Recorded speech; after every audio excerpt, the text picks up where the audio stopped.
Hi guys, welcome back.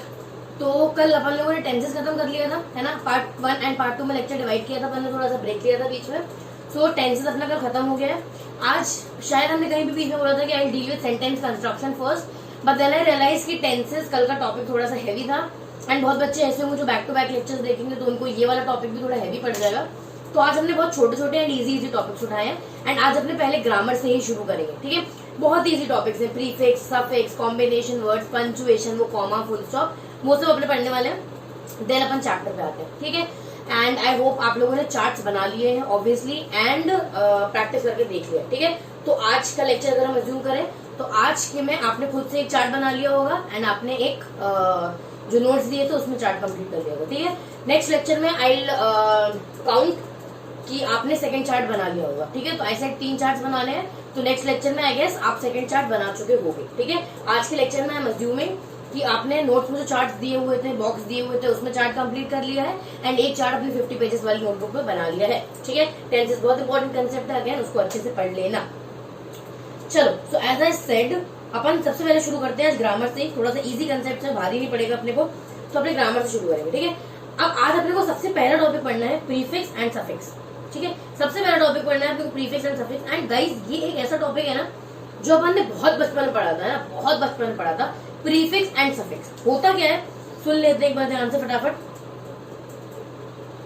Prefix and suffix अपन पढ़ने वाले हैं। इसको खत्म करने के बाद we move on to combination words, ठीक है। चलो, प्रीफिक्स मतलब हमेशा ये एरो से याद रखना या ये वर्ड से याद रखना, प्री, ठीक है। प्री से याद रख लेना या एरो से याद रख लेना। वर्ड के पहले जब अपन लोग कुछ ऐड करते हैं तब it is called as prefix, ठीक है। For example, terrorism is a word, ठीक है। टेररिज्म एक शब्द है, इसी के पीछे अगर अपन लगा दें एंटी टेररिज्म तो ये टोटली डिफरेंट वर्ड बन जाता है। तो टेररिज्म मतलब क्या, जो इंसान टेररिज्म को प्रमोट कर रहा है, एंड एंटी टेररिज्म मतलब कौन, जो टेररिज्म के अगेंस्ट है। तो ये एंटी क्या हो गया, प्रीफिक्स, ठीक है। तो ऐसे वर्ड के पहले जो लगता है, जो एड ऑन में लगता है, that is called as prefix. तो आपको अलग से वर्ड देख के समझ में आ जाएगा कि ये प्रीफिक्स है, ठीक है। फॉर एग्जाम्पल, ऑर्गेनिज्म, ठीक है। ऑर्गेनिज्म से अपन को पता है क्या होता है। ऑर्गेनिज्म छोटे छोटे छोटे छोटे छोटे छोटे और बहुत ऐसे कीड़े मकोड़े होते हैं या छोटे छोटे छोटे छोटे बैक्टीरिया टाइप के होते हैं, बहुत सारी चीजें होती हैं, इनको अपन ऑर्गेनिज्म बोल के एड्रेस करते हैं, ठीक है। नाउ अगर अपन इसके आगे अपन अगर एक वर्ड लगा दे, सॉरी इसके पीछे एक वर्ड लगा दे, micro, microorganism. Microorganism मतलब क्या, जिनको अपन लोग टेलीस्कोप से देखते हैं, ठीक है। टेलीस्कोप नहीं, सॉरी, मैग्नीफाइंग ग्लास से देखेंगे या थोड़ा सा जूम करके देखेंगे, ठीक है। आसान भाषा में बोले तो जूम करके देखेंगे, ठीक है। तो वो ऑर्गेनिज्म जिनको अपन जूम करके देखेंगे उनको अपन बोलते हैं माइक्रो ऑर्गेनिज्म, ठीक है। तो माइक्रो यहाँ पे क्या हो गया, प्रीफिक्स। तो प्रीफिक्स हमेशा वर्ड से समझना। प्रीफिक्स, प्री, प्री मतलब क्या होता है, पहले। ये जो वर्ड प्री है इसका मतलब होता है पहले। तो पहले जो आता है उसको अपन बोलते हैं प्रीफिक्स, ठीक है। सो एंटी टेररिज्म में एंटी, माइक्रो ऑर्गेनिज्म में माइक्रो, देन और क्या, सर्कमस्टांसेस में सर्कम, ठीक है। तो ऐसे बहुत सारे प्रीफिक्स हैं। ऑब्वियसली हमने आपको नोट्स में आप देखोगे भी एग्जाम्पल्स दिए हुए हैं, उसमें भी हम आते हैं। आपको वो एग्जाम्पल्स एक बार देख लेना कैसे, वो भी हम बताएंगे, ठीक है। पहले एक बार सफिक्स समझ लेते हैं। तो प्रीफिक्स मतलब क्या हो गया, पहले आना। तो सफिक्स प्रीफिक्स का एकदम ऑपोजिट है। सफिक्स मतलब क्या, वर्ड के बाद में आना, ठीक है। फॉर एग्जाम्पल, एक्सीडेंट एक वर्ड होता है, ठीक है। इसी के आगे अगर हम एल लगा दें,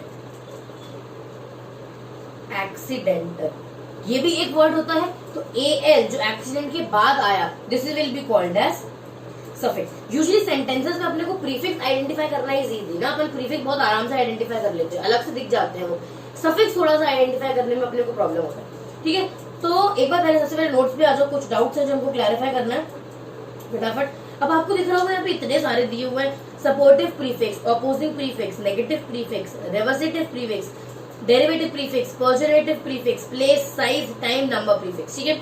कुछ भी ऐसा हेडिंग वाइज अपने को नहीं पढ़ना है, अपने को इतना डीप जाना ही नहीं है, ठीक है। नंबर प्रीफिक्स क्या होता है, पर्जरेटिव प्रीफिक्स क्या होता है, कुछ नहीं पढ़ना है अपने को। सिर्फ ही एग्जाम्पल्स पढ़ने की कौन कौन से प्रीफिक्स हो सकते हैं, कैसे। सबसे पहला है सपोर्टिव प्रीफिक्स, ठीक है। सपोर्टिव प्रीफिक्स में अपने को दिख रहा pro choice, pro market, pro life, मतलब प्रो एक प्रीफिक्स है, ठीक है। तो अपन ने प्रो यहाँ पे लिख लिया। देन अपने को नेक्स्ट वाले में ऑपोजिंग प्रीफिक्स में दिख रहा है antibody, antibacterial, antibiotic, anti clockwise, तो मतलब एक प्रीफिक्स तो एंटी हो गया फॉर श्योर, ठीक है। देन कुछ और वर्ड्स दिख रहे हैं अपने को, एंटी इंफ्लामेटरी, ओके ठीक है, यहाँ एंटी है। Contra flow, Contra active, contradict, contradiction, counter culture, counter productive, counter measures, तो दो और अपन को प्रीफिक्स दिख गए, कौन से, कॉन्ट्रा एंड काउंटर, ठीक है। सिमिलरली नेक्स्ट वाले में आ जाओ, amoral, अहिस्टोरिकल, atheist, asymmetric, anaesthetic, anaemic, इसमें क्या प्रीफिक्स है, ए इसमें प्रीफिक्स है, ठीक है। तो नंबर 1 प्रीफिक्स इज ए। और भी दिख रहे हैं थोड़े से, डिसलॉयल, डिसेबल, डिसआर्म, डिसऑनेस्ट, तो यहाँ पे डिस भी एक प्रीफिक्स है, ठीक है। Then incomplete, incompetent, inconsecutive, illegal, तो I N and I L is also prefix. Immovable, impossible, I M is also prefix, ठीक है। तो ऐसे सिर्फ आप यहाँ पे ये जो आपको बॉक्स, ये जो स्पेस दिख रही है ना, यहाँ पे सिर्फ लिख लो कि क्या क्या प्रीफिक्स हो सकता है। फॉर एग्जाम्पल दिस, इन, तो ये अपने को पढ़ना कैसे है कि प्लीज रटने मत बैठ जाना इसको, पेपर के 1-2 दिन पहले आपको सिर्फ ये देखना है, ये कि प्रो, अच्छा प्रो प्रीफिक्स हो सकता है, एंटी प्रीफिक्स हो सकता है, इन से कुछ होगा तो वो प्रीफिक्स हो सकता है। देन रिवर्सेटिव प्रीफिक्स में देख लो, ठीक है। डीकंटामिनेट, तो डी हो गया, डिस्क्वालिफाइड, डी आई हो गया, डिसऑनेस्ट, तो डी आई एस हो गया, डीह्यूमिडिफाइड, तो डी ई हो गया, ठीक है। तो ये यहाँ पे सब लिख दो ऐसे, D E, D I S, ठीक है। सिमिलरली डेरिवेटिव में डीबग, डिफ्रॉस्ट, डिसआर्म, तो डी अगेन हो गया। देन पर्जुरेटिव में miscalculate, M I S is also a prefix. Place में एंटीसीडेंट, सर्कम, एक्स्ट्रा, तो एंटी सर्कम एक्स्ट्रा, तो आपको वर्ड्स देख के समझ में आ जाएगा कि प्रीफिक्स क्या है। जैसे यहाँ पे देखो आप, एक्स्ट्रा टेरेस्ट्रियल, आप देखोगे अलग से टेरेस्ट्रियल भी अगर आप बोलो तो terrestrial is also a word, right, extra उसमें अलग से लगाया गया है पहले, तो definitely extra is a prefix, ठीक है। तो प्रीफिक्स आइडेंटिफाई करने में आपको कभी भी प्रॉब्लम नहीं होगी, आपको वर्ड में अलग से दिखाई दे जाएगा कि ये प्रीफिक्स है। सिर्फ 1-2 केसेस में, फॉर एग्जाम्पल प्रियम्बल है ना, प्रियम्बल जैसा वर्ड अगर आ गया तो आप डेफिनेटली सोचोगे कि इसमें प्रीफिक्स क्या है एंड सफिक्स क्या है, ठीक है। एंड अगर उन्होंने आपको ऑप्शन में दे दिया number 1 pre is a prefix, then number 2 BLE is a suffix, ठीक है, या number 3 none of the above, ना प्रीफिक्स है ना सफिक्स है, ठीक है। आप डेफिनेटली यही टिक करोगे कि ना प्रीफिक्स है ना सफिक्स है, क्योंकि आपको समझ में ही नहीं आएगा कि प्रियम्बल में प्रीफिक्स कहाँ है एंड प्रियम्बल में सफिक्स कहाँ है, लेकिन प्रियम्बल में प्रीफिक्स होता है प्री, ठीक है। तो इसीलिए यहाँ पे एग्जाम्पल्स दिए हुए जो आपको सिर्फ अभी रीड नहीं करना है। अभी आपको क्या करना है, जैसा हमने आपको ये समझाया, आपको सिर्फ रीड करते टाइम पे ये यहाँ पे लिख लेना है, एंड आपको एग्जाम के पहले इन एग्जाम्पल्स को देखना है। अभी आपको पढ़ने का कोई काम नहीं है, सिर्फ कंसेप्ट समझ लो। प्रीफिक्स मतलब जो वर्ड के पहले आता है, फॉर एग्जाम्पल मिस कैलकुलेट में मिस हो गया, MIS इज अ प्रीफिक्स, ठीक है। देन डिसऑर्नामेंट में DIS प्रीफिक्स हो गया, प्रियम्बल में अगेन PRE प्रीफिक्स हो गया, तो these are called as prefix, ठीक है।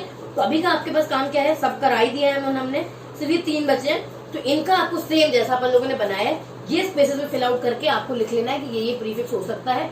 एग्जाम के टाइम पे आपको ये प्रीफिक्स को रीड करना है, ठीक है। Same again applies to suffix. Suffix क्या होगा, जो वर्ड के बाद आता है, सो एरो बना लो, जो वर्ड्स के बाद आता है, जो वर्ड के इस साइड आएगा that is called as suffix. एक सफिक्स अपन लोगों ने देख लिया था AL, वैसे ही यहाँ पे और सफिक्स दिए हुए हैं। अगेन यहाँ पे भी उन्होंने क्या क्लासिफाई किया, नाउन, वर्ब, एडजेक्टिव, एडवर्ब। अपने को इनसे कोई लेना देना नहीं है, अपने ये नहीं पढ़ेंगे कि नाउन सफिक्स क्या है, एडजेक्टिव सफिक्स क्या है, एडवर्ब सफिक्स क्या है, अपन नहीं पढ़ेंगे हार्डली। मतलब पहली बात तो चांसेस नहीं है कि प्रीफिक्स सफिक्स से बहुत ज्यादा क्वेश्चन आएंगे, हार्डली 1 या 2 क्वेश्चन आएगा, वो भी क्या आएगा कि प्रीफिक्स बताओ इसमें क्या है, सफिक्स बताओ इसमें क्या है, ठीक है। प्लीज उसको इग्नोर कर देना, अपने को आराम से आइडेंटिफाई करने को हो जाएगा कि प्रीफिक्स क्या है सफिक्स क्या है। तो अपने को ये नहीं देखना है, क्यों, क्योंकि अपने 2 लेक्चर लग जाएंगे इसमें जाने में एंड आपके कोई काम नहीं आएगा ये कंसेप्ट, ठीक है। तो अभी right now we are studying from exam perspective, we need to score more, so we have to strategize things, ठीक है। अभी प्रीफिक्स सफिक्स अगेन अपने को नहीं पढ़ना है, अपने को क्या करना है, सिर्फ वैसे एग्जाम्पल्स बना के रखने हैं एंड पेपर के पहले ही रीड करना है, ठीक है। अब सफिक्स देख लो, यूजफुलनेस, केयरलेसनेस, विलिंगनेस, काइंडनेस, अलग से समझ में आ रहा, सफिक्स क्या है, NESS, ठीक है। तो सिमिलरली आपको इसमें भी करना है। नेक्स्ट आ गया ब्यूटीफाई, प्योरीफाई, ग्रेटिफाई, इलेक्ट्रीफाई, तो IFI इज अ सफिक्स, अलग से समझ में आ गया तो यहाँ लिख लो IFI, और you can write it here also, ठीक है। देन टाइडल, एक्सीडेंटल, अगेन इसमें क्या है, AL। Last is amiably, candidly, I think surprisingly, so LY is a suffix, ठीक है। तो ये आपको इस तरीके से पढ़ना है, आपको एकदम भी रटना नहीं है, सोचना भी नहीं, एकदम मत सोचना रटने की। आई एम टेलिंग यू, जरूरी भी नहीं है जो वर्ड जितने मॉड्यूल में आपके जितने वर्ड्स हैं वो सब हमने यहाँ पे डाले हैं, लेकिन जरूरी नहीं है कि यही वर्ड देंगे, वो कोई और वर्ड भी दे सकते हैं। सिर्फ इतने ही प्रीफिक्स सफिक्स नहीं एग्जिस्ट करते हैं, देयर आर मेनी वर्ड जिसमें प्रीफिक्स सफिक्स है। तो रटने का कोई काम नहीं है, सिर्फ कंसेप्ट समझो। प्रीफिक्स मतलब जो वर्ड के पहले आएगा, सफिक्स मतलब जो वर्ड के बाद में आएगा, दैट्स इट। ठीक है, बाद में आपको एंड में जाते जाते सिर्फ ये एग्जाम्पल याद रखने हैं, ताकि कोई वर्ड आए सिमिलर तो आप फटाफट टिक कर दो। ठीक है, सिर्फ इतनी ही स्ट्रैटेजी है। नेक्स्ट आते हैं कॉम्बिनेशन वर्ड्स पे। अब extremely easy concept, combination word मतलब कॉम्बिनेशन मतलब क्या होता है, दो चीजों को मिलकर जो बने, that is called as combination. ठीक है, रेड एंड ब्लू का कॉम्बिनेशन, ब्लैक एंड व्हाइट का कॉम्बिनेशन। ठीक है, सो कॉम्बिनेशन वर्ड्स मतलब जब दो पूरे पूरे वर्ड्स जो इंडिविजुअली यूज करे जा सकते हैं उनको मिला के एक वर्ड बन जाए। फॉर एग्जाम्पल ऑटो, ऑटो अलग से एक वर्ड है, पायलट, पायलट अलग से एक वर्ड है, लेकिन ऑटो और पायलट को आप मिला दो तो एक और वर्ड बनता है ऑटो पायलट। ठीक है, अब कुछ लोग कहेंगे मैम इसमें ऑटो तो प्रीफिक्स है। हाँ है, डेफिनेटली है। ऑटो बायोग्राफी तो ऑटो प्रीफिक्स है, ऑटो डेफिनेटली प्रीफिक्स है। ठीक है, जरूरी नहीं है कि कॉम्बिनेशन वर्ड्स में जो पहला वर्ड आया वो प्रीफिक्स नहीं है, डेफिनेटली प्रीफिक्स हो सकता है, लेकिन कॉम्बिनेशन वर्ड से कंसेप्ट थोड़ा सा डिफरेंट है। ठीक है, कॉम्बिनेशन वर्ड मतलब जो दो वर्ड्स यूज होंगे एक वर्ड को बनाने के लिए। ठीक है, दो वर्ड्स को मिला के एक वर्ड बनाया जाएगा, और इन दोनों वर्ड्स की अलग से मीनिंग है। ठीक है, फॉर एग्जाम्पल अपन लोगों ने प्रीफिक्स देखा miss carriage, miss and carriage. इसमें कैरेज का तो मतलब होता है, मिस का कोई मतलब नहीं होता, miss is just a prefix. ठीक है, लेकिन अपन लोगों ने एक और प्रीफिक्स देखा था माइक्रो ऑर्गेनिज्म। माइक्रो का अलग से मतलब होता है, मतलब छोटा, ऑर्गेनिज्म अपन को पता है अलग से मतलब होता है, एंड इन दोनों को मिला दो तो भी एक वर्ड बनता है, दैट इज माइक्रो ऑर्गेनिज्म। तो माइक्रो प्रीफिक्स भी है, बट माइक्रो ऑर्गेनिज्म एक कॉम्बिनेशन वर्ड भी है। ठीक है, तो कॉम्बिनेशन वर्ड का अगेन कंसेप्ट अपने को क्या याद रखना है, दो वर्ड्स मिला के। ठीक है, एक वर्ड, प्रॉपर वर्ड एंड एक वर्ड मिला के जब एक वर्ड बनाएंगे तब it is called as, this word is called as combination word. ठीक है, जब दो इंडिपेंडेंट वर्ड्स जिनको आप अलग से यूज कर सकते हो, ऑटो को आप अलग से यूज कर सकते हो, उसको पायलट की लगाने की जरूरत नहीं है, पायलट को आप अलग से यूज कर सकते हो, ऑटो लगाने की जरूरत नहीं है, राइट। लेकिन मिस कैरेज की अगर अपन बात करें तो आप कैरेज को तो अलग से यूज कर सकते हैं, मिस को अलग से यूज कर सकते हैं क्या? नहीं, आपको कैरेज, अगर आपको मिस को यूज करना है तो आपको किसी वर्ड के साथ ही करना पड़ेगा, तो इसलिए वो कॉम्बिनेशन वर्ड नहीं है। लेकिन micro organism definitely is a combination word, but micro is a prefix as well. ठीक है, तो कॉम्बिनेशन वर्ड का सिंपल सा कंसेप्ट है, जब दो वर्ड्स को मिलकर एक वर्ड बने एंड ये दोनों वर्ड्स इंडिपेंडेंटली यूज हो सकते हैं, इसकी भी एक मीनिंग है, इस वर्ड की भी एक मीनिंग है, एंड इनको मिला के जो वर्ड बन रहा है that is called as combination word. Extremely simple. ठीक है, एग्जाम्पल्स आपको दिए हुए हैं यहाँ पे, आप देखोगे बहुत ज्यादा आपको प्रीफिक्स ही लगेंगे। फॉर एग्जाम्पल बायोडाइवर्सिटी में बायो प्रीफिक्स है, बायोलॉजी में बायो प्रीफिक्स है, मैल प्रैक्टिस में मैल प्रीफिक्स है। ठीक है, तो आपको बहुत ज्यादा प्रीफिक्स लगेंगे, बट दैट्स ओके, वो कंफ्यूजन बनता है। ठीक है, कभी भी कंफ्यूजन है, कॉम्बिनेशन वर्ड है, प्रीफिक्स है, दोनों वर्ड को सेपरेट करके देखो। अगर दोनों वर्ड्स का अलग अलग से मीनिंग है तो डेफिनेटली वो कॉम्बिनेशन वर्ड है, पर वो प्रीफिक्स भी हो सकता है। ठीक है, अगर उनको कोई मतलब नहीं है, पहले वाले वर्ड का कोई मतलब नहीं है, तो डेफिनेटली वो प्रीफिक्स है। ठीक है, वेरी सिंपल। नेक्स्ट अपन आते हैं पंक्चुएशंस पे। चलो फटाफट सुनते जाते हैं पंक्चुएशंस क्या होता है। सबसे पहला है स्पेस। स्पेस क्या होता है? ये सब क्या है? स्पेस। वर्ड को जब अपन सेपरेट करने के लिए जो डैश, जो स्पेस छोड़ते हैं ना, उसको अपन बोलते हैं स्पेस। एक बार होता है बड़ा सा, कीबोर्ड पे क्लिक करके उससे स्पेस आता है। क्यों जरूरी क्यों है स्पेस? अब आप बताओ, अगर हम आपको ऐसे लिख के दें,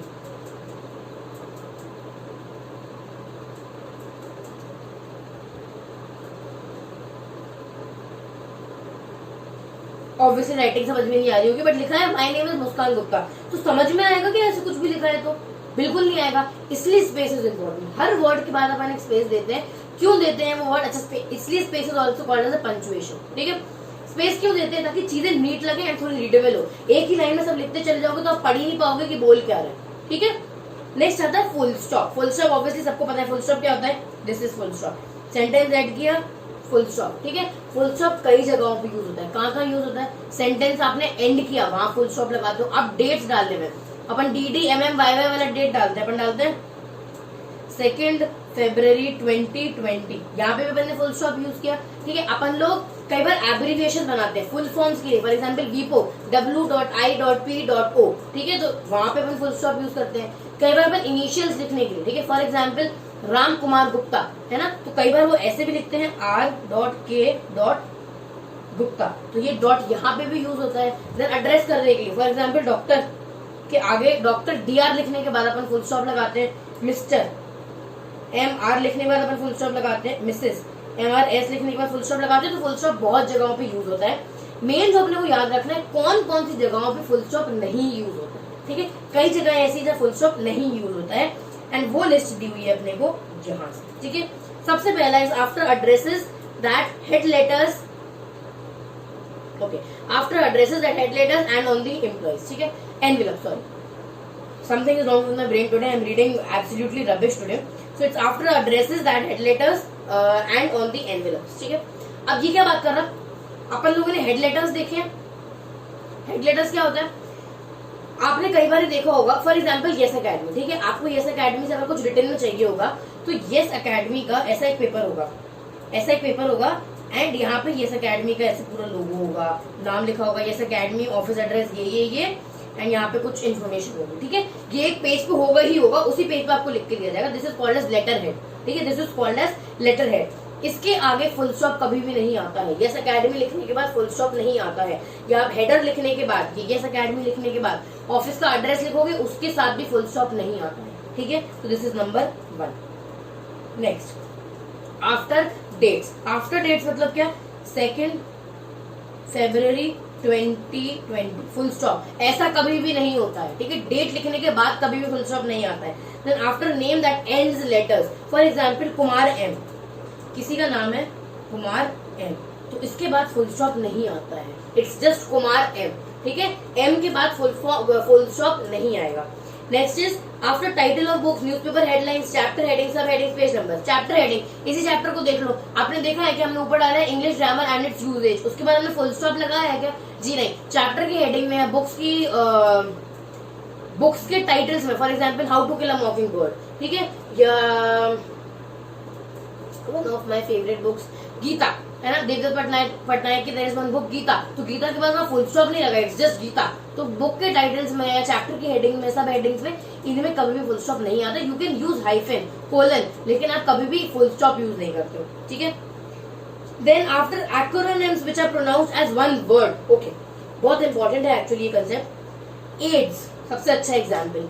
एड्स आप देखोगे तो एड्स का एक फुल फॉर्म है ना, AIDS जो अपन यूज करते हैं, that is a short form. AIDS का एक पूरा फुल फॉर्म है which is acquired immune deficiency syndrome, पूरा फुल फॉर्म है। लेकिन एड्स को कभी अपन ऐसे नहीं बोलते AIDS, एड्स उसको AIDS हुआ है ना, अपन उसको प्रोनाउंस ही एड्स करते हैं। तो जब किसी एक्रोनिम का, जब ये जो अपन लेटर्स यूज करते हैं ना AIDS, ठीक है, जब इनको अपन ऐसे ही प्रोनाउंस करने लगे एड्स, ठीक है, जब अपन को ऐसे प्रोनाउंस करने लगे तो उनके बीच में फुल स्टॉप नहीं आता। फॉर एग्जाम्पल वीपो, वर्ल्ड इंटेलेक्चुअल प्रॉपर्टी ऑर्गेनाइजेशन, ठीक है, वीपो के बीच में कभी भी फुल स्टॉप नहीं आता है। क्यों नहीं आता है, क्योंकि वीपो को अपन वीपो प्रोनाउंस करते हैं, WIPO नहीं करते, ठीक है, इसलिए वीपो के बीच में ऐसी सब जगहों पे फुल स्टॉप नहीं आएगा। Next, in between alphabets of the abbreviations, कुछ एब्रिविएशंस जैसे कि BBC हो गया, GMT हो गया, ठीक है, कुछ एब्रिविएशन ऐसी है जहाँ पे फुल स्टॉप नहीं आता है। हाँ, कुछ एब्रिविएशन में आज भी यूज होता है, लेकिन आजकल अब जो पैटर्न चालू है उसमें एब्रिविएशन के बीच में यूजुअली फुल स्टॉप नहीं आता है, ठीक है। अच्छा, एकदम साधारण सी बात है, यहाँ पे एकदम कंफ्यूज मत होना, ना इस टॉपिक पे ज्यादा माथा लगाना, ठीक है। पंक्चुएशन, प्रीफिक्स एंड सफिक्स, बहुत ज्यादा दिमाग इस टॉपिक पे मत लगाना, और बहुत इंपॉर्टेंट टॉपिक है, इनको अपने को एक बार पढ़ना एंड छोड़ देना, ठीक है। तो यहाँ पे कोई दिमाग ज्यादा नहीं लगाएगा, रटने मत बैठना है, इसको just go through it once and you are done with it, ठीक है। एक बार पढ़ना है एंड आपका हो गया। चलो next, in shortening of words where the first and last alphabets of the word are present, इसका मतलब क्या है, अपन कभी भी ऐसे नहीं लिखते MR मिस्टर डॉट, है ना, मिस्टर जब अपन को लिखना होता है अपन लिखते MR डॉट, अपन ऐसे नहीं लिखते M.R डॉट, ऐसे नहीं लिखते हैं, ठीक है। तो मिस्टर में MR के बाद ही डॉट आएगा, डॉक्टर में DR के बाद ही डॉट आएगा, मिसेज में MRS के बाद ही डॉट आएगा एंड सो ऑन, ठीक है। ये अपने को याद रखना है, important. Spaces used for the initials of personal names instead of a full stop, पहले अपन लोग ऐसे लिखा करते थे, RK Gupta, right, full stop. आजकल क्या होने लगा है, अपन लोग फुल स्टॉप नहीं डालते हैं, अपन स्पेस यूज करते हैं, R space K space Gupta, ऐसे, ठीक है। तो आजकल अपन लोग वहां पे भी फुल स्टॉप में डाल रहे हैं। देन kgs, सेकेंड्स, अपन लोग किलोग्राम को लिखते हैं kg, हार्ट को लिखते हैं HZ, मिनट को लिखते हैं MI, तो इनके बाद अपन फुल स्टॉप नहीं लगाते, किलोग्राम को kg ही लिखते हैं, उनके बाद फुल स्टॉप नहीं आएगा, ठीक है। If a sentence ends with an exclamation mark or question mark, the full stop is not used. Obviously आप ऐसे नहीं कर सकते, what is your name, question mark full stop. ऐसे नहीं कर सकते, एक ही पंक्चुएशन मार्क आएगा, क्वेश्चन मार्क लगाया तो क्वेश्चन मार्क आएगा, एंड आपने कॉमा लगाया तो कॉमा आएगा, फुल स्टॉप लगाया तो फुल स्टॉप आएगा। तो अगर आपने एक्सक्लेमेशन मार्क लगाया तो एक्सक्लेमेशन मार्क आएगा। आप एक के साथ दूसरा पंक्चुएशन यूज नहीं कर सकते, ठीक है। आप कभी ऐसे नहीं करते कॉमा फुल स्टॉप या एक्सक्लेमेशन मार्क फुल स्टॉप, ऐसे नहीं करते, ठीक है। Next is comma. चलो कॉमा पे ही आ गए। Comma is always use to give a pause, ठीक है। आपने देखा होगा अपन लोग रीडिंग जब सब्जेक्ट होता था एक अपना बचपन में, रीडिंग हमारे स्कूल में था, ISC में तो it was mandatory. I don't know about other boards, तो I have studied from ISC board, ठीक है। 12th में उसको ISC बोलते हैं, ICSC नहीं बोलते, so I am saying ISC board. तो वहां पे हमारे लिए सब्जेक्ट रीडिंग मैंडेटरी था। अब वो रीडिंग में क्या होता था, क्यों कराते थे वो रीडिंग हम लोगों को, ताकि हम लोग बुक पकड़ के पढ़ना सीखें कि कब पॉज देना होता है एंड कब रुकना होता है, ठीक है। For example, there was a lion, comma, ठीक है। एक सेंटेंस है, there was a lion in a very big jungle, ठीक है। तो जब वो कॉमा आएगा आपको रुकना पड़ता है एक्चुअली, तो अपन ऐसे रीड करते हैं, there was a lion in a very big jungle, ठीक है। सो कॉमा मतलब होता है पॉज। जहां कॉमा है मतलब 2 सेकंड को रुको, अदरवाइज कैसे पढ़ोगे, there was a lion in a very big jungle, ठीक है। ऐसे नहीं पढ़ना होता है। कॉमा का मतलब क्या है कि now you are suppose to give a pause. तो एक यूज जो कॉमा का होता है that is to give a pause, ठीक है, जब आप रीड कर रहे हो। नेक्स्ट, सेंटेंसेस को सेपरेट करने के लिए भी कई बार कॉमा यूज होता है, ठीक है। For example, I don't like T, comma, coffee, comma, ice cream, comma, bakery biscuit, comma, this and this, ठीक है। इन सब चीजों को सेपरेट करने के लिए अगेन अपन लोगों ने कॉमा यूज किया, ठीक है। तो कॉमा का फ्रीक्वेंट यूज जो होता है वो सेंटेंसेस को सेपरेट करने के लिए या वर्ड्स को सेपरेट करने के लिए होता है, ठीक है। नेक्स्ट आता है अपना hyphen. Hyphen usually prefix and suffix जैसी जगहों पे यूज होता है। For example, micro hyphen, organiser, ठीक है। इनको सेपरेट करने के लिए यूजुअली हाइफन यूज होता है। अब यहाँ पर आपको दिया हुआ है कि हाइफन कहाँ यूज होगा, फटाफट एक बार पॉइंटर्स देख लेते हैं। आफ्टर प्रीफिक्स और other elements, okay perfect. Suffix, okay perfect. When the main part of a word begins with a capital letter, इसको इग्नोर कर दो, अदरवाइज आप एग्जाम्पल देख सकते हो, नॉट दैट कुछ टफ है, it's just that I wanted this to ignore. कुछ वर्ड्स ऐसे होते हैं एंटी इंडियन, ठीक है। फॉर एग्जाम्पल, इंडिया तो अपन लोग स्मॉल लेटर्स में नहीं लिख सकते, है ना। Anti and India upon small में नहीं लिखते, इंडिया अपन हमेशा कैपिटल में लिखते हैं, बट अपन लोग ऐसे भी नहीं लिख सकते, एंटी इंडिया, ये गलत है ना। तो इन दोनों को सेपरेट करने के लिए अपन हाइफन यूज कर देते हैं। When the prefix is repeated, अच्छा कई बार क्या होता है, एक कमेटी बनती है, कमेटी के अंदर एक कमेटी बनती है जिसको अपन बोलते हैं सब कमेटी। इस सब कमेटी के अंदर एक कमेटी बनती है जिसको अपन बोलते हैं सब कमेटी। तो अपन इसको ऐसे लिखेंगे, कमेटी,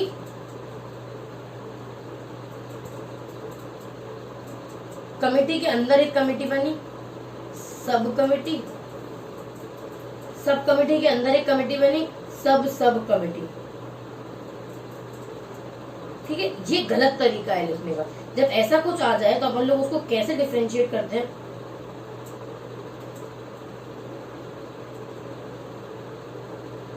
कोई बात नहीं, यही लिख लेते हैं अपन, सब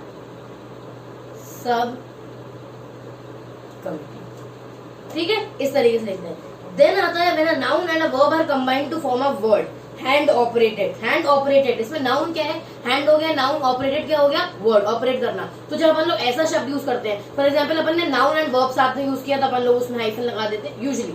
एडवर्ब यूज किया तो हाइफन लगा देते हैं। नाउन एडजेक्टिव यूज किया तो दोनों के बीच में हाइफन लगा देते हैं। एडजेक्टिव यूज किया तो अपन लोग उसमें हाइफन लगा देते हैं ताकि सेपरेट करते हैं, ठीक है। इसके कुछ एग्जांपल्स देख ले रहे हैं अपन लोग। सबसे पहला नाउन एंड वर्ब को साथ में यूज किया तो लगाएंगे, एडजेक्टिव एंड नाउन को यूज किया, for example open air, simple minded, ठीक है। तो इसमें अपन लोगों ने हाइफन यूज किया two adjectives, for example red blooded, red is also an adjective, किसी के बारे में कुछ बताता है, and blooded is also an adjective, तो उसमें यूज हुआ। It is also used to link the starting and ending point of a series, the Delhi Jaipur highway. Obviously कई बार अपन लोग जब कुछ लिंक करके अपन को कोई बताना होता है, for example Delhi Jaipur highway या यमुना एक्सप्रेस वे, तो अपन लोग यमुना हाइफन एक्सप्रेस वे या Delhi, for example Delhi and Jaipur are two different states, right. तो दिल्ली एंड जयपुर को जब अपन साथ में बोलना है तो अपन दिल्ली जयपुर तो लिखेंगे नहीं, है ना, अपन ऐसे तो लिखेंगे नहीं, दिल्ली जयपुर बहुत गंदा लगेगा, है ना। इसलिए इनको सेपरेट करने के लिए अपन एक हाइफन डाल देते हैं ताकि ये सेपरेट हो जाए। तो वैसे तो यूजुअली कॉमा यूज होता है चीजों को सेपरेट करने के लिए, जब ऐसा कोई केस फंस जाए तो अपन हाइफन भी यूज कर सकते हैं। ठीक है, नेक्स्ट आता है सेमी कॉलन। सेमी कॉलन हमेशा याद रखना, semi colon is this and colon is this. Semi, ठीक है, इसमें एक बिंदु और दूसरा कॉमा होता है, कॉलन मतलब दोनों बिंदु होती है, ठीक है। सेमी कॉलन हमेशा इंडिपेंडेंट क्लॉजेस के लिए यूज होता है ना। इंडिपेंडेंट क्लॉजेस क्या होता है, अभी दिमाग मत लगाना, नेक्स्ट लेक्चर में अपन सेंटेंस कंस्ट्रक्शन पढ़ने वाले हैं, उसमें अपन पढ़ेंगे क्लॉज, जिसमें अपन पढ़ेंगे independent clause and dependent clause. तो इसको अभी के लिए इग्नोर कर दीजिए, ठीक है। सेंटेंसेस को यूजुअली जब दो सेंटेंसेस में इंडिपेंडेंट क्लॉज हो तब सेमीकोलन यूज होता है। अब इंडिपेंडेंट क्लॉज क्या है, कल अपन पूरा सेंटेंस कंस्ट्रक्शन पे फोकस करने वाले हैं, तो उसमें अपन पढ़ेंगे सेमीकोलन एग्जैक्टली क्या होता है, ठीक है। Next is colon. कोलन तो बहुत ही अपन लोग कॉमनली यूज करते हैं, अपन लोग कई बार लिखते हैं ऐसे example colon and then we start writing, है ना। Types of this are slash colon and point number 1, point number 2, point number 3 and point number 4। तो कोलन अपन लोग कई बारी एग्जाम्पल्स या अपन कुछ हेडिंग डालना हो तो अपन लोग यूज कर सकते हैं, है ना। सब हेडिंग डालते हैं अपन लोग, हेडिंग डाल के कोलन डाल के अंडरलाइन करके नेक्स्ट चालू कर देते हैं, ठीक है। नेक्स्ट आता है अपोस्ट्रोफी। अपोस्ट्रोफी क्या होता है, जब दो वर्ड्स को अपन को साथ में यूज करना हो, फॉर एग्जाम्पल डू नॉट, है ना। डू नॉट को is also called as don't, he is also called as he's, है ना। तो DONT, जब do not, do plus not को कंबाइन करके क्या बनता है, डोंट, है ना। तो यहाँ पे जो मार्क यूज होता है that is called as apostrophe, ठीक है। आई नो ये पढ़ाने का मतलब किसी को भी कोई जरूरत नहीं है, ऑब्वियसली सबको पता है अपोस्ट्रोफी क्या होता है, कोटेशन क्या होता है। जिनको नहीं पता है उनको थोड़ा सा रफ आइडिया लग जाएगा। आपको यहाँ पे जो याद रखना है ना वो है ये मार्क, ठीक है। आप देखना ब्रैकेट में हमने मार्क बनाया हुआ है हर जगह, कोलन, क्वेश्चन, कोटेशन मार्क कैसा होता है, देन फुल स्टॉप ऐसा, स्पेस ऐसा, कॉमा ऐसा, स्पेशली सेमी कोलन ऐसा होता है, कोलन ऐसा होता है। देन अभी अपन ब्रैकेट्स पे आने वाले हैं, ये आपको याद रखना है, ठीक है। ये इसमें कुछ गड़बड़ मत करना, अदरवाइज आपको कंसेप्ट तो पता होगा अपोस्ट्रोफी क्या होता है, अपन मार्क भूल जाते हैं, लेकिन अपोस्ट्रोफी कैसा होता है, कोटेशन कैसा होता है। कुछ बच्चों को कोटेशन मार्क एंड अपोस्ट्रोफी के मार्क में कंफ्यूजन होता है, कुछ लोग इसको अपोस्ट्रोफी बोलते हैं, इसको कोटेशन बोलते हैं, ठीक है। तो उसको प्लीज ध्यान रखना। Quotation mark again as the word says, quotation mark quote करने के लिए यूज होता है ना। तो जब अपन किसी और की बात यूज करते हैं, कई बार अपन बोलते बोलते ऐसे ऐसे करते हैं, है ना, ही इज द मैन, है ना। इसका मतलब क्या होता है, this is called as quotation mark. तो जब अपने को कुछ कोट करना होता है तब अपन वो कोट यूज करते हैं। फॉर एग्जाम्पल हम लोग कुछ बोल रहे हैं या कुछ बुक लिख रहे हैं, बुक लिखते टाइम पे हमें किसी की और की बातें बतानी है अलेक्जेंडर ने कोई बहुत महान बात बोली है, तो आप देखना हमेशा वो हमेशा ऐसे दी हुई होती है, पूरी बात दी होगी कोट्स में एंड देन यहाँ लिखा होगा अलेक्जेंडर। तो जब किसी की बोली हुई बात को अपन कोट करते हैं तब that is called as quotation mark, तब कोटेशन मार्क्स यूज होते हैं, ठीक है। अच्छा, सबसे ज्यादा important is crescent brackets and square brackets. आज तक अपन लोगों ने इस टाइप के ब्रैकेट्स देखे हैं, राइट, पर अपन ने कभी सोचा नहीं कि इनका मतलब भी डिफरेंट हो सकता है। अपन लोगों ने हमेशा ये सोचा कि स्टाइल है भाई, कभी ब्रैकेट ऐसे बना दो, कभी ब्रैकेट ऐसे बना दो, उसमें क्या है ना। अपन ने कभी नहीं सोचा कि ये ब्रैकेट्स के डिफरेंट मीनिंग हो सकते हैं, बट एक्चुअली ये कर्व वाला ब्रैकेट एंड ये स्क्वायर वाला ब्रैकेट दोनों के डिफरेंट डिफरेंट मीनिंग होते हैं। This bracket is called as crescent bracket, crescent bracket, ठीक है, and this bracket is called as square bracket. अब क्रिसेंट ब्रैकेट कब यूज होता है, मान लीजिए अपन लोग आंसर लिख रहे हैं वर्ल्ड हेल्थ ऑर्गेनाइजेशन, हम आपको लिख के बताते हैं। मान लीजिए हम पेपर में एक आंसर लिख रहे हैं, world health organization WHO has issued a new guideline, ठीक है। तो ये जो क्रिसेंट ब्रैकेट है वो यूजुअली फुल फॉर्म्स के टाइम पे यूज होता है। तो जब अपन लोग WHO लिख रहे हैं, फॉर एग्जांपल अपन लोग वर्ल्ड हेल्थ ऑर्गेनाइजेशन लिख रहे हैं या अपन लोग वर्ल्ड ट्रेड ऑर्गेनाइजेशन लिख रहे हैं, तो अपन ब्रैकेट में उनका शॉर्ट फॉर्म डाल देते हैं, also called as WHO, also called as WTO। तब अपन लोग स्क्वायर ब्रैकेट यूज नहीं कर सकते, तब अपन हमेशा क्रिसेंट ब्रैकेट यूज करेंगे। स्क्वायर ब्रैकेट्स अपन कब यूज करते हैं, मान लीजिए हमने एक सेंटेंस लिखा, दो I was running late, she could not get ready on time, ठीक है। अब आप ये सेंटेंस पढ़ो, दो I was running late, she could not get ready on time, ठीक है। आपको समझ में आ रहा है ये शी का मतलब कौन है, कौन सी शी की बात हो रही, आप लेट हो रहे थे समझ में आ रहा, कौन टाइम पे तैयार नहीं हो समझ में आ रहा, क्या नहीं समझ में आएगा, ठीक है। तो कुछ राइटर्स जो होते हैं वो क्या करते हैं, वो यहाँ पे शी कौन है समझाने के लिए वो यहाँ पे ब्रैकेट ऐसे स्क्वायर ब्रैकेट डाल देते हैं मुस्कान, मतलब यहाँ शी का मतलब मुस्कान है, ठीक है। तो तब स्क्वायर ब्रैकेट यूज होता है जब आपको किसी का रेफरेंस देना, ठीक है। जब क्रिसेंट ब्रैकेट कब यूज होगा, जब अपन लोग यूजुअली फुल फॉर्म्स लिखते हैं, एब्रिविएशन लिखते हैं, तब क्रिसेंट ब्रैकेट यूज होता है। स्क्वायर यूज होता है जब अपने किसी को रेफरेंस देना। हमेशा ये एग्जाम्पल्स याद रखना, ठीक है। इसके साथ अपना होता है ये वाला टॉपिक खत्म। नेक्स्ट लेक्चर में अपन डिस्कस करेंगे सेंटेंसेस कंस्ट्रक्शन को उठाएंगे, ठीक है। सेंटेंसेस कंस्ट्रक्शन को उठाएंगे और अपन वो टॉपिक डिस्कस करने वाले हैं, ठीक है। चलो अब अपन आ जाते हैं वापस फटाफट नोट्स पे।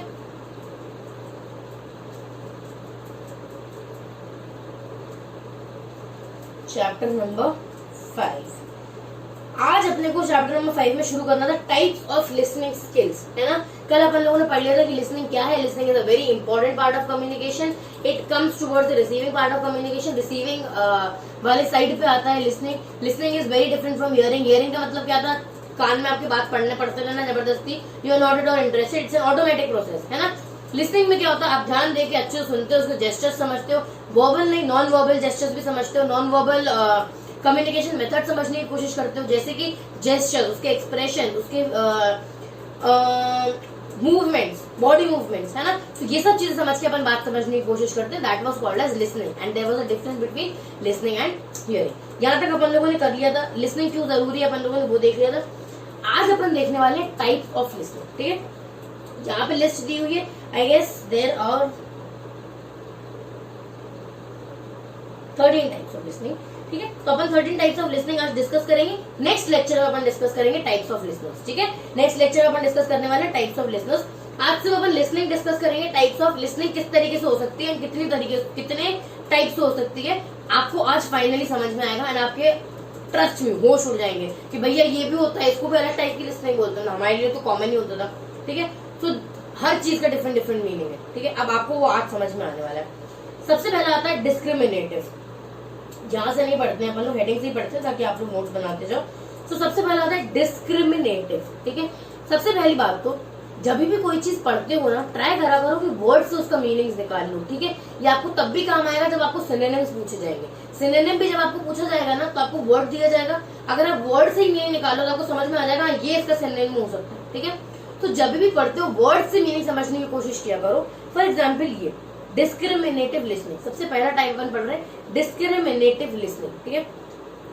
ये लिसनिंग में क्या होता है, this is the most basic type of listening. इसमें अपन क्या होता है, इसमें जब अपन लोग सुनते हैं अपन साउंड्स में डिफरेंशिएट करने की कोशिश करते हैं, ठीक है। जब अपन लोग कुछ सुन के साउंड्स को डिफरेंशिएट करने की कोशिश करेंगे, अच्छा ये वाले साउंड का मतलब ये है, उन्होंने ये वाले साउंड का मतलब ये है, तब अपन लोग ऐसे डिस्क्रिमिनेट करें कि ये साउंड का मतलब ये है एंड ये साउंड का मतलब ये, that is called as discriminative listening, ठीक है। डिस्क्रिमिनेट करना, तो डिस्क्रिमिनेटिव लिसनिंग मतलब when you are trying to discriminate between few sounds, ठीक है। इसका बेस्ट एग्जांपल है, आई गेस आप लोग सबने पीके देखी होगी, है ना। पीके आमिर खान की मूवी है, उसमें वो जेल में बैठ के अनुष्का शर्मा को एक स्टोरी सुना रहा होता है एंड वो आके बोलता है ई गोला पे तो एक शब्द के दुई मतलब होते हैं। आई होप यू रिमेम्बर, ठीक है। ही सेज इस गोला पे तो एक शब्द के दुई मतलब होते हैं। तो शी सेज की मतलब क्या बोलना चाह रहा है, तो ही सेज की यहाँ पे इस मतलब अपने कल्चर में द वर्ड अच्छा के कितने सारे मतलब है, ठीक है। कैसे वर्ड अच्छा ही यूज हो रहा है, लेकिन अगर आप डिफरेंट टोन्स में बोलोगे तो उसका मतलब चेंज हो जाता है। फॉर एग्जाम्पल अच्छा है ना, तो वर्ड सेम है, अच्छा ही है, लेकिन आप किस टोन में बोल रहे हो उससे उसका मीनिंग चेंज हो जाता है। फॉर एग्जाम्पल आप जोर से बोलोगे अच्छा गुस्सा, ठीक है। अच्छा मतलब आप सोच रहे हो, अच्छा मतलब यू आर वेरी इंटरेस्टेड, है ना। तो वर्ड सेम है लेकिन बोलने का तरीका जो इंसान सुन रहा है, दैट टोन, अच्छा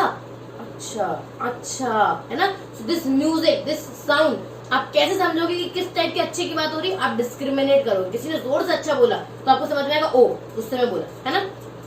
किसी ने एकदम इंटरेस्टिंग अच्छा बोला, ऐसे अच्छा बोला, तो आपको समझ में आएगा कि उसने इंटरेस्टिंगली अच्छा बोला है।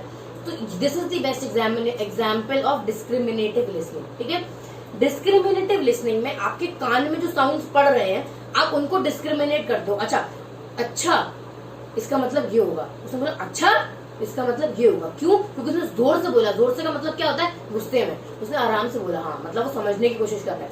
सो साउंड्स को आइडेंटिफाई करके अपन समझते हैं कि क्या बात हो रही है। इसका best example is the word अच्छा, क्योंकि वर्ड तो सेम ही है, अच्छा ही है, वो कहीं यूज नहीं होता, सिर्फ वो किस तरीके से बोला जा रहा है, जोर से बोला जा रहा, आराम से बोला जा रहा, खींच के बोला जा रहा, सिर्फ साउंड के डिफरेंस अपन समझ में आता है कि क्या बोलने की कोशिश की जा रही है। ठीक है, so this is called as discriminative listening.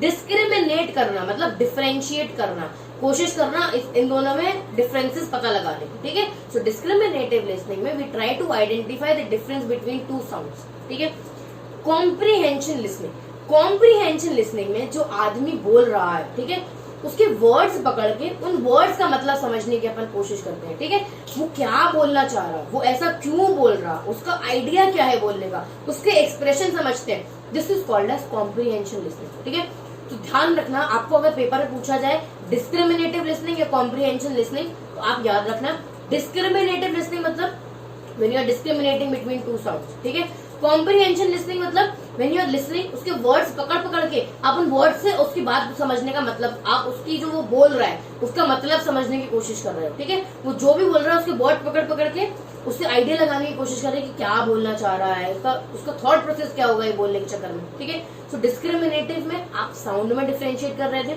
Comprehension में आप वर्ड्स पकड़ के उनसे मीनिंग निकालने की कोशिश कर रहे हो। ठीक है, सो ये हो गया फिर दो टाइप की लिसनिंग। नेक्स्ट आता है क्रिटिकल लिसनिंग। क्रिटिकल लिसनिंग मतलब ध्यान से सुनना एंड उसके बेसिस पे जज करना, एंड इसका बेस्ट एग्जांपल है इंटरव्यूअर। है ना, हमेशा बोला जाता है कि इंटरव्यू में जो भी बोलो सोच समझ के बोलना। क्यों? क्योंकि आप जब बोलते हो तो इंटरव्यूअर ध्यान से बैठ के आपकी बात सुनता है, एंड आप जो बोलते हो उसके बेसिस पे वो जजमेंट बना लेता है अपना, या जज कर लेता है कि ये बंदे को नौकरी देनी है या नहीं देनी, इसके आइडियाज कैसे हैं, ये काम कर पाएगा या नहीं कर पाएगा, ये मेरी कंपनी को प्रमोट करेगा नहीं करेगा, कैसे आइडेंटिफाई करता है। आप जो भी बोल रहे हैं ना उसको ध्यान से सुनता जाएगा एंड उसके बेसिस पे जजमेंट बनाता जाएगा। This is called as critical listening. Critical listening में आप सुनते हो दूसरे की बात एंड जजमेंट बनाते हो। तो जब आप किसी की बात सुन रहे हो एंड अपने जजमेंट्स बनाते जा रहे हो, ओ वाह यार बहुत अच्छा आदमी है, बहुत ही धूर्त आदमी, इससे बात ही नहीं करनी है ना। तो जब आप किसी की बात सुन के उस बात के बेसिस पे अपने दिमाग में जजमेंट्स बना रहे हो, तब it is called as critical listening. ठीक है, नेक्स्ट आता है बायस्ड लिसनिंग। बायस्ड लिसनिंग मतलब, बायस मतलब क्या होता है कि आप पार्शियल हो। बायस मतलब क्या होता है, आप पार्शियल हो। इसका बेस्ट एग्जांपल हम आपको बताते हैं। आपने देखा होगा आजकल इंडिया में, मतलब कोई भी अगर डिबेट का टॉपिक उठना हो तो डिबेट का टॉपिक सबसे पहला होता है एंटी मोदीज एंड मोदी भक्स। है ना, इंडिया एक दो पार्ट्स में डिवाइड होता जा रहा है धीरे धीरे। एक तो पार्टी ये है, एक पार्टी ये है। दिस पार्टी इज भक्स,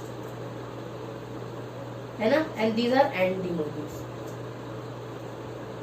तो there is third party too, तीसरी पार्टी भी हमारे जैसे लोग जो अप्रिशिएट भी करते हैं लेकिन कुछ गलत है तो इक्वली क्रिटिसाइज भी करते हैं। ठीक है, I am not a Modi bhakt and I am not anti Modi. ठीक है, लेकिन हाँ आप देखोगे बहुत लोग ऐसे हैं जो अंधाधुंध एकदम, हाँ मोदी ने किया तो सही किया होगा, एंड कुछ लोग ऐसे कि भाई वो अच्छा भी करे तो भी इनको क्रिटिसाइज ही करना है कि नहीं गलत ही किया होगा, गलत ही किया है उसने, है ना।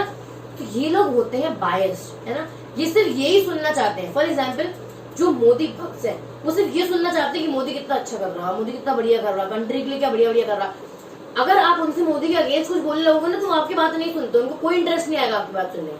जब तक आप मोदी के फेवर में बोल रहे हैं तब तक वो ध्यान से सुनते नहीं, हाँ यार सही बोल रहे हो, है ना, पूरी इंटरेस्ट बनाए रहेंगे कम्युनिकेशन में, ध्यान से आपकी बात सुनेंगे, आपको प्रमोट करेंगे, एकदम सही बोल रहे हैं, बहुत बढ़िया बात बोल रहे हैं। जैसे ही आप उसके अगेंस्ट बोलोगे वो आपकी बात में एकदम इंटरेस्टेड नहीं होंगे। This is called as biased listening. ठीक है, सिमिलरली एंटी मोदी, जब तक आप मोदी के अगेंस्ट बोलते रहोगे तब तक ही सुनते रहेंगे। क्यों? क्योंकि ये बायस है, ये एक ही तरफ को बायस है, इनको सिर्फ ये ही सुनना है, इनको सिर्फ यही सुनना है कि मोदी कहाँ कहाँ गलत है। जब तक आप ये बोलते रहोगे तब तक ये खुश रहेंगे, सुनते रहेंगे। ठीक है, जैसे ही आप मोदी के फेवर में कुछ बोलना चालू करोगे कि नहीं उसने ये भी अच्छा किया, ये एकदम भी इंटरेस्टेड नहीं होंगे सुनने में। सो बायस लिसनिंग मतलब पार्शियल लिसनिंग, आप बहुत ज्यादा पार्शियल हो, आपने अपने दिमाग में बसा ली है कोई बात एंड आप वो ही सुनोगे बस। ठीक है, इसका बेस्ट एग्जांपल है मोदी भक्त एंड एंटी मोदी। मोदी भक्त वो सिर्फ यही सुनेंगे कि मोदी कैसे अच्छा है, एंड एंटी मोदी वो सिर्फ यही सुनेंगे कि मोदी कैसे खराब है।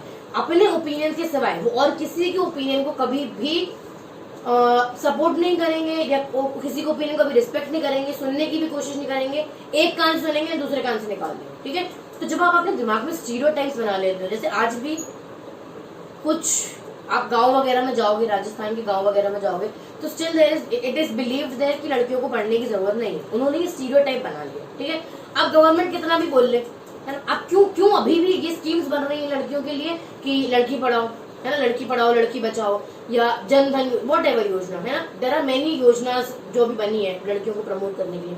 क्यों मर रही है अभी भी? आप अगर अपने आसपास देखोगे तो इक्वालिटी तो आ गई है ना, सब equality. I as a girl, मतलब I am a girl and I am teaching you, वहीं पे एक मेल फैकल्टी भी है, वो भी आपको पढ़ा रहा है ना, इक्वली पढ़ा रहे हैं सब लोग। ऐसा तो है नहीं कि हमको सिर्फ एक ही लेक्चर पढ़ाना अलाउड है एंड बाकी मेल फैकल्टीज को 10-15 लेक्चर पढ़ाना अलाउड है। तो इक्वालिटी तो आ गई है, लेकिन कुछ एरियाज है जो गांव वाले एरियाज हैं, वहां पे अभी भी उनकी बुद्धि में कुछ घुसता नहीं है। ठीक है, अभी भी उन्होंने वो स्टीरियोटाइप्स अपने दिमाग में बना रखे हैं कि लड़कियों को घर से बाहर नहीं जाना चाहिए। ठीक है, सिमिलरली एक स्टीरियोटाइप अपनी सोसाइटी में हमेशा चला रहा है कि लड़के के ऊपर घर चलाने की रिस्पॉन्सिबिलिटी है। ठीक है, तो ये जब आप स्टीरियोटाइप्स अपने दिमाग में बसा लेते हो ना, तो आप किसी की नहीं सुनते। अब गवर्नमेंट आपको कितनी भी एडवाइस देती रहे कि लड़कियों को पढ़ाना जरूरी है, आपके पास और इनकम आएगी, लड़का भी कमाएगा लड़की भी कमाएगी, दोनों कमाएंगे, ज्यादा पैसा आएगा, उनको घंटा नहीं फर्क पड़ता और कुछ नहीं सुनेगा। ठीक है, क्यों? क्योंकि उन्होंने दिमाग में स्टीरियोटाइप बसा लिया है कि लड़की को घर से बाहर नहीं जाना चाहिए, लड़के को ही घर चलाना है। ठीक है, तो ऐसे लोग बायस्ड होते हैं, वो वही सुनते हैं जो उनके दिमाग में सुनना, जो उनके दिमाग में बैठा है एंड जो वो सुनना चाहते हैं। उसके सिवाय कुछ भी बोलते रहो, घंटा कोई फर्क नहीं पड़ता है।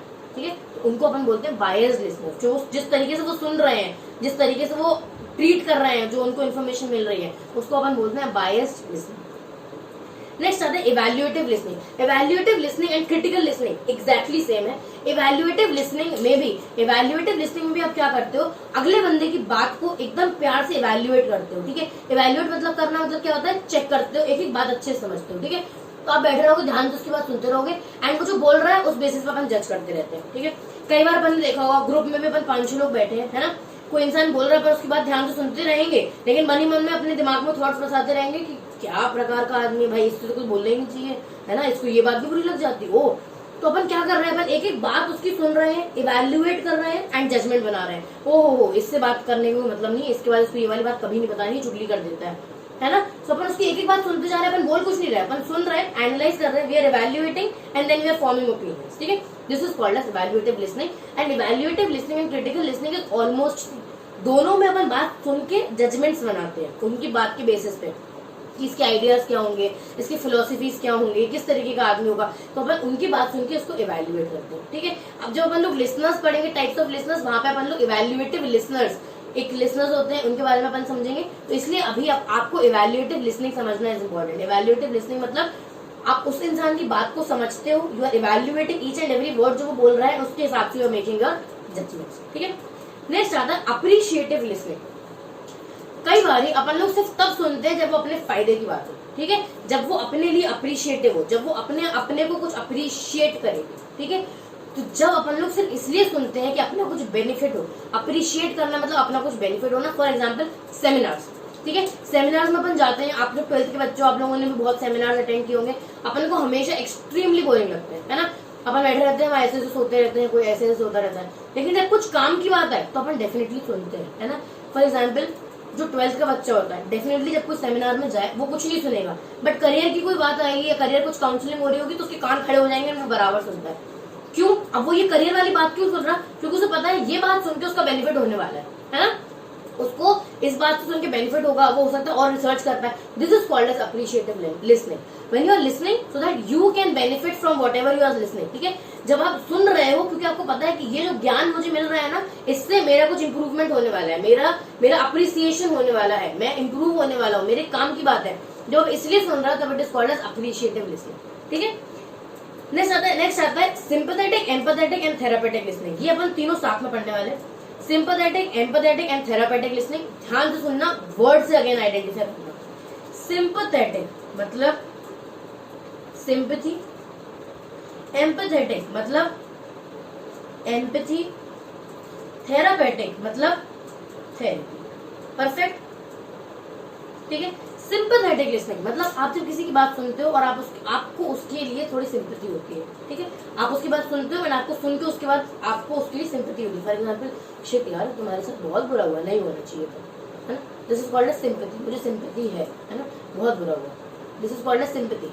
This is called as sympathetic listening. जब आप किसी की बात सुन के उसके अगेंस्ट सिंपैथी डेवलप कर रहे हैं, तब it is called as sympathetic listening. ठीक है, similarly empathetic listening. Empathetic listening मतलब जब आप किसी की बात सुन के उसके लिए एम्पैथी डेवलप कर रहे हो, now there is a difference between the word sympathy and empathy. क्या डिफरेंस होता है? सिंपैथी मतलब होता है कि मतलब यू आर फीलिंग सैड, बहुत गलत हुआ है तुम्हारे साथ, सच में बहुत गलत हुआ, नहीं होना चाहिए था, अब बस उसके लिए आपको बुरा लग रहा है कि इस तरह ऐसा नहीं होना चाहिए, दैट्स इट। एम्पैथी मतलब आप जेन्युइनली फील कर रहे हो कि जो तुम्हारे साथ हुआ है that is actually very very wrong, आप फील कर रहे हो कि उसके साथ जो हुआ है वो गलत हुआ है, बहुत गलत हुआ है, मेरे साथ होता तो मैं तो रो देता, या मेरे साथ ये हो जाता, मैं तो ऐसा हो जाता, है ना। This is called as empathy. तो जब आप दूसरों के दुख को समझते हो, उनको संभावना देते हो कि इट्स ओके यार, ठीक हो जाएगा, दिस इज सिंपैथी। लेकिन जब आप दूसरों के दुखों को समझ के जो एक्सेप्टेड क्यों no, this is really very very sad, आप उसको नहीं समझा रहे, आपको खुद एक अंदर से उसके लिए एक सॉफ्ट कॉर्नर डेवलप होता है, आपको अंदर से लगता है कि बहुत खराब हुआ उसके साथ, आपको अंदर से ये बात लग रही, तब it is called as empathy. ठीक है, बहुत छोटा सा डिफरेंस है लेकिन बहुत बड़ा डिफरेंस है। एंड आप हमेशा याद रखना, जब आप किसी को सिंपैथी देते हो तो आपकी सिंपैथी के लिए कोई भी इंटरेस्टेड नहीं होता है, बट जब आप किसी को एम्पैथी देते हो मतलब you feel how that person is actually feeling, this is called as empathy. But जब आप सिर्फ बता रहे हैं उसको कि यार बहुत खराब हुआ तुम्हारे साथ, यार नहीं होना चाहिए, this is sympathy. But when you are actually feeling कि हाँ गलत हुआ, तब it is called as empathy. तो जब आप सुन के उसको एम्पैथी दे रहे हो तब it is called as empathetic listening. जब उसकी बात सुन के आप उसे सिंपैथी दे रहे हो तब it is called as sympathetic listening. And similarly therapeutic listening, जब आपने किसी की बात सुनी एंड आप बात सुन के अब आपने सजेशंस दे रहे हो ताकि वो इम्प्रूव हो। ठीक है, फॉर एग्जाम्पल काउंसलर्स, है ना, अपन लोग साइकियाट्रिस्ट के पास जाते हैं, काउंसलर्स के पास जाते हैं, अपन लोग बहुत बहुत बहुत लोग ऐसे हैं जिनको depression and mental issues and anxiety issues, panic attacks, ये सब प्रॉब्लम्स है ना, वो जाते हैं साइकियाट्रिस्ट के पास। आप कभी भी देखना, आप कभी भी जाओगे काउंसलर्स के पास, साइकियाट्रिस्ट के पास, even I have done masters in psychology so I have a good rough idea about it. तो आप जब जाते हो ना तो एज अ काउंसलर वो आपकी पूरी बात सुनता है, आपको बीच में कभी भी नहीं काटता है। ठीक है, वो आपको बीच में आपकी बात तभी काटेगा जब उसको और उस बात पे कुछ इन्फॉर्मेशन चाहिए। अच्छा तो ऐसा कुछ हुआ था क्या? नहीं, ओके ओके, कंटिन्यू, है ना, उसको प्रमोट करेगा कि तुम बोलो। एंड जब वो बोलेगा उसकी बात सुनने के बाद वो उसको बताएगा कि रोज डायरी लिखा करो आप प्लीज, ठीक है, आप रोज मेडिटेशन किया करो। तो जब किसी की बात सुनने के बाद आप उसको एडवाइस दो ताकि वो इम्प्रूव हो या उसका बेटरमेंट हो या उसके लिए कुछ अच्छा हो, तब it is called as therapeutic listening. ठीक है, तो जब किसी को सुनने के बाद, किसी की बात सुनने के बाद आपको उसके लिए सिंपैथी हो, इट इज सिंपैथेटिक लिसनिंग। सुनने के बाद एम्पैथी हो, एम्पैथेटिक लिसनिंग। एंड सुनने के बाद अगर आप उसकी बात सुनने के बाद अपनी एडवाइस दे रहे हो ताकि उसका बेटरमेंट हो, उसका इंप्रूवमेंट हो, उसकी पर्सनैलिटी इंप्रूव हो या उसकी प्रॉब्लम्स जो चली जाए, तब it is called as therapeutic listening. ठीक है, very simple but very important, इसको प्लीज इंपॉर्टेंट मार्क कर लो। Sympathetic, sympathy, empathetic, empathy, therapeutic मतलब थेरी, सिंपल। आपको ये वर्ड समझ में आ गया, आपको ऑटोमेटिकली मीनिंग समझ में आ गया। Next is dialogic listening. अब ये वर्ड डायलॉग जो है वो दो वर्ड से बना है। पहला वर्ड इज डाया एंड दूसरा वर्ड इज लोगो। ठीक है, डाया का मतलब होता है थ्रू एंड लोगो का मतलब होता है वर्ड। इसका मतलब क्या हुआ? Through words. Dialogic listening is जब आप किसी की बात सुन रहे हैं एंड उसकी बात बीच में वर्ड्स पकड़ पकड़ के उससे क्रॉस क्वेश्चन कर रहे हैं। ठीक है, कई बार होता है अपन लोग बात कर रहे हैं, फिर किसी ने कुछ बोला था, अपन उस वर्ड को पकड़ के, वो अच्छा ऐसा भी होता है, फिर अपन लोगों ने अपनी कोई बात बोली, फिर अपनी कोई वर्ड पकड़ के उसने कुछ बात बोली। This is called as dialogic listening, है ना, जब अपन एक दूसरे के शब्द पकड़ के अच्छा हाँ ये मेरे साथ भी हुआ था, है ना, फिर अपनी कोई बात पकड़ के तीसरे ने बोलना चालू किया, हाँ ये ऐसा भी हुआ था। This is called as dialogic listening through words, when you are speaking through words. इसके वर्ड पकड़ के उसके वर्ड पकड़ के जब एक दूसरे के वर्ड से निकाल के ही टॉपिक निकल रहा है कि किस बारे में बात करना है, तब it is called as dialogic listening. ठीक है, नेक्स्ट इज रिलेशनशिप लिसनिंग। जब आप सुन रहे हो ताकि जो रिलेशनशिप हो वो इम्प्रूव हो, तब it is called as relationship listening. And इसका best example is obviously girlfriend and boyfriend. आप कभी भी देखना, गर्लफ्रेंड अपने बॉयफ्रेंड से पूछे कि खाना खा लिया, तो वो बहुत अच्छे से सुनेगा, हाँ हाँ खा लिया, तुमने खा लिया, हाँ खा लिया। लेकिन यही बात कोई और पूछ ले, कोई दोस्त पूछ ले खाना खा लिया, अरे तुमको क्या मतलब खाना खा लिया नहीं खा लिया, है ना। तो अपन लोगों ने ये वाले इस साइड पे क्यों सुना अपन लोगों ने ये बात खाना खा लिया, ताकि अपना ये जो रिलेशनशिप है वो डेवलप हो, है ना। क्यों सुना अपन लोगों ने, ताकि जो रिलेशनशिप वो डेवलप हो, तब it is called as relationship listening. ठीक है, अब इस रिलेशनशिप को अपन डेवलप करने में कोई इंटरेस्ट नहीं है तो हम सुन भी नहीं रहे उसने मुझे खाना खा लिया, इंटरेस्ट ही नहीं इस सबको रिलेशनशिप डेवलप करने में, तो नहीं सुना। इसके साथ इंटरेस्ट है रिलेशनशिप डेवलप करने में, तो आई एम लिसनिंग प्रॉपर्ली, अच्छे से रिप्लाई भी कर रहे हैं, तब it is called as relationship listening. ठीक है, तो ये जो अपन जो चैप्टर पढ़ रहे हैं इट्स एक्सट्रीमली इजी, मतलब आप वर्ड्स पकड़ोगे ना तो भी अपने को समझ में आ जाएगा, बस आपको वर्ड्स अच्छे से पकड़ने हैं। ठीक है, next is selective listening. Now selective listening is a type of biased listening. ठीक है, जब आपने अपने दिमाग में सोच लिया कि मैं इसी बारे में सुनूंगा और मुझे कुछ नहीं सुनना है। ठीक है, फॉर एग्जाम्पल मेरी लड़की की तारीफ होगी तो ही मैं सुनूंगा, लड़के की तारीफ होगी तो आई एम नॉट इंटरेस्टेड, आपने दिमाग में पहले ही बना लिया, कोई बोलता रहे हम सुनेंगे ही नहीं। This is called selective listening. Selective listening is never promoted. क्यों? क्योंकि जब इंसान बोल रहा है, आपने तो दिमाग में बना लिया उसकी सुननी नहीं, तो जब आप सुन ही नहीं रहे हो तो कम्युनिकेशन तो हुआ ही नहीं, कम्युनिकेशन तो फेल हो गया। क्यों? क्योंकि कम्युनिकेशन में दो चीजें इंपॉर्टेंट है, एक इंसान का बोलना, दूसरा दूसरे इंसान का समझना। तो एक इंसान बोल रहा लेकिन दूसरा इंसान सुनना ही नहीं रेडी है, सुन ही नहीं रहा, वो समझ ही नहीं रहा कुछ भी, तो कम्युनिकेशन होता ही नहीं है, कम्युनिकेशन फेल हो जाता है। तो इसलिए सिलेक्टिव लिसनिंग कभी भी प्रमोट नहीं किया जाता है। ठीक है, लास्ट आता है अपना active and effective listening, and आगे की पूरे चैप्टर में अपन इस पे ही सबसे ज्यादा फोकस करने वाले हैं, active listening and effective listening. ठीक है, active listening and effective listening हमेशा साथ में होनी चाहिए, हमेशा साथ में होनी चाहिए। एक्टिव लिसनिंग का मतलब क्या होता है? आप एक्टिव हो, आप एक एक चीज ध्यान से सुन रहे हैं, हाँ करेक्ट, ठीक है, आप जो भी इंसान बोल रहा है आप उसको ध्यान से सुन रहे हैं, आप उसकी बात में इंटरेस्ट दिखा रहे हैं, उसके एक्सप्रेशन को नोट कर रहे हैं, उसकी बात आपको कुछ समझ में नहीं है तो आप क्रॉस क्वेश्चन कर रहे हैं, वो ऐसा होता है क्या, अच्छा कंटिन्यू, है ना।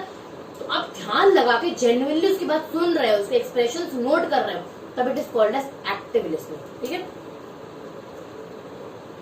सबसे पहला पॉइंट देख लीजिए, active listening occurs when the listener attempts to understand as clearly as possible whatever the speaker says.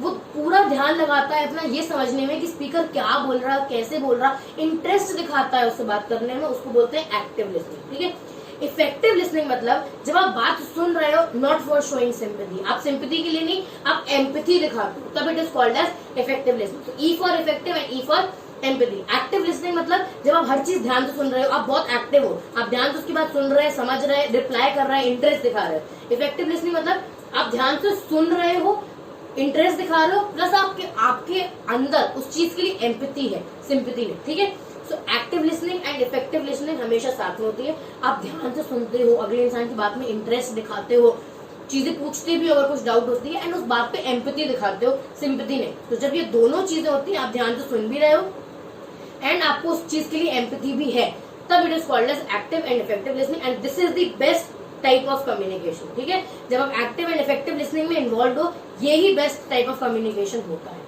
ठीक है, तो आज अपन लोगों ने पढ़ लिया टाइप्स ऑफ लिसनिंग, कल अपन लोग पढ़ने वाले हैं टाइप्स ऑफ लिसनर्स। ठीक है, आज अगेन अपन ने 13 टाइप्स ऑफ लिसनिंग पढ़ी है एंड कुछ इंग्लिश ग्रामर के टॉपिक्स पढ़े हैं। लिसनिंग में जो अपन ने टाइप्स ऑफ लिसनिंग पढ़ी है, वर्ड्स देख के आपको समझ में आ जाएगा, तो जो एग्जाम्पल्स बताए सिर्फ उनको थोड़ा सा याद रखना। बाकी सिर्फ एक जगह जहां आप कंफ्यूज होगे, that is discriminative listening and comprehension listening.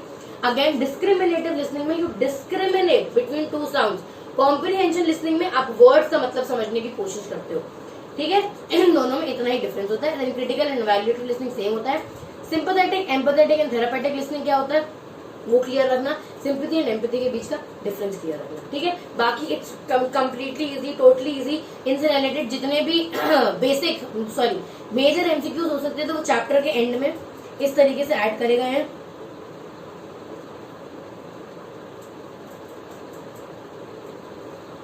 ठीक है, हर चैप्टर के एंड में ऐसे कुछ एमसीक्यूज होंगे, आपको दिख रहा होगा यहाँ पे। शुरू के 5 एमसीक्यूज ऑब्वियसली मॉड्यूल के हैं, इसके बाद वाले MCQs I have added on my own, तो 13 एमसीक्यूज हैं आपको यहाँ पे, एंड इस तरीके से आंसर्स लिखे हुए हैं। ठीक है, जब आपका चैप्टर खुद से रीड करके हो जाए, इसको एक बार सॉल्व कर लेना एंड आपका चैप्टर प्रिपेयर हो जाएगा। मार्क प्लीज मत करना, ऐसे ही सॉल्व करना ताकि नेक्स्ट टाइम जब सॉल्व करो तो आप प्रॉपर्ली सॉल्व कर पाओ। ठीक है, चलिए अभी के लिए इतना ही, अपन मिलते हैं कल नेक्स्ट लेक्चर के साथ। अपन शुरू करेंगे एक्टिव लिसनर्स एंड अपने को कल एक इंपॉर्टेंट टॉपिक डिस्कस करना है, सेंटेंस कंस्ट्रक्शन। ठीक है, आज के लिए इतना ही, थैंक यू सो मच।